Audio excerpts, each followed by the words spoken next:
Amen. Taas po natin ang ating mga kamay sa ating Panginoon. Ang Diyos na mabuti, mapagmahal, tapat at gumagabay sa bawat isa sa atin lagi. Ang tunay na magpala at patuloy na gumabay at magmahal sa bawat isa sa atin. Patuloy na punuin ang ating buhay ng joy na nanggagaling sa Kanya at pag-asa na nanggagaling sa Kanya.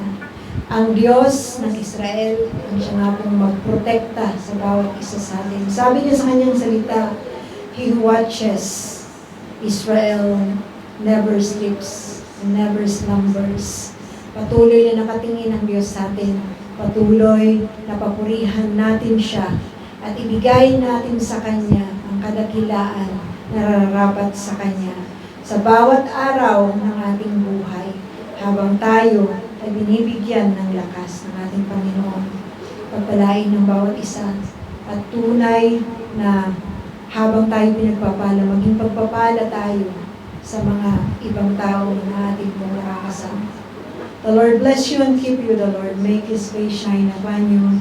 The Lord be gracious unto you and make His countenance shine on us in Jesus' name. Amen.